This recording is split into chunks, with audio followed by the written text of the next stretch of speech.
السلام علیکم، welcome to my channel lifestyle with Maryam. کیسے ہیں آپ؟ امید کرتی ہوں آپ سب ٹھیک ٹھاک ہوں گے، خیر خیریت سے ہوں گے۔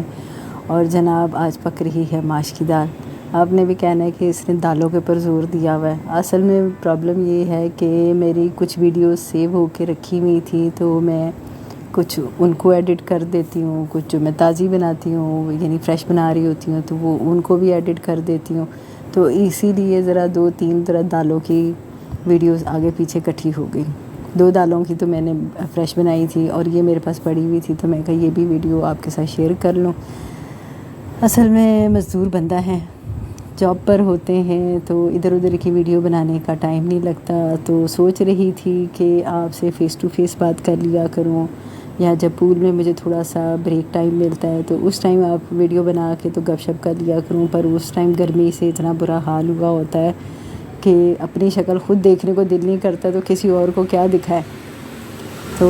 جناب ماش کی دال پک رہی ہے، ویسے ہی مسالہ بھون لیا، اس میں نمک ٹماٹر لہسن ادرک ڈال دیا، پھر اس کے بعد اس میں ٹماٹر ڈال دیے، ان کو تھوڑا سا پریشر لگا دیا، ٹماٹر گل گئے،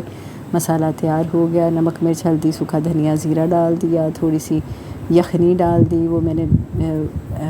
مٹن کی یخنی نکال کے رکھی ہوئی ہے وہ اس میں ڈال دی، تھوڑی سی اس کو اچھے سے بھون لیا، اور پھر ماش کی دال میں نے رات کی بھگوئی ہوئی تھی تو وہ اس میں ڈال دی، اور اس کو اچھے سے بھون کے، بہت زیادہ فرائی نہیں کرنا ہے کیونکہ جب وہ فرائی ہو جائے گی تو پھر وہ گلے گی نہیں، تو بس اچھے سے اس کو ہلکا سا بھون کے تو اس میں نے پانی ڈال دیا، تھوڑی سی یخنی اور ڈال دی، تو پھر اس کے بعد میں نے اس کو پریشر کوکر میں پریشر لگا دیا، اور 1-2 سیٹیوں کے بعد پھر ماش کی دال تیار ہو گئی اور آپ کے سامنے آ گئی۔ تو یہ تھی ماش کی دال کی ریسیپی۔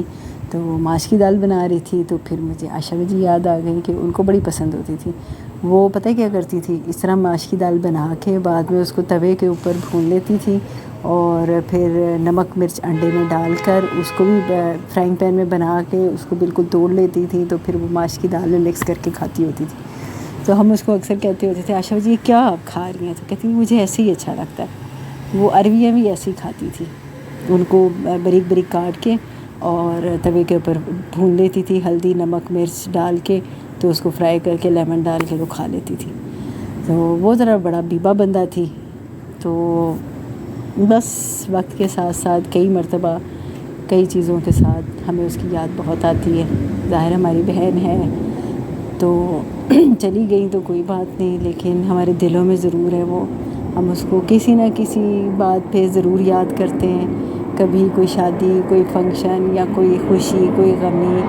ویسے ہی ہم بہت یاد کرتے ہیں، وہ ہمیں بھولتی ہی نہیں ہے۔ جہاز آ رہا ہے میرے پاس، میرے گھر کے اوپر سے جہاز گزر رہا ہے، تو یہ گزر جائے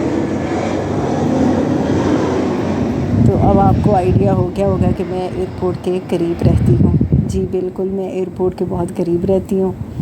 تو بات یہی ہے کہ جہاز نے پول کھول دیا، جہاز نے بتا دیا کہ میں ایئرپورٹ کے پاس رہتی ہوں۔ عائشہ جی کا قصہ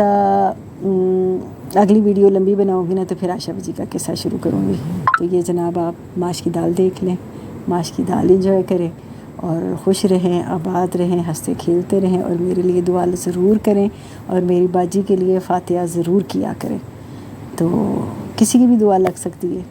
خوش رہیں۔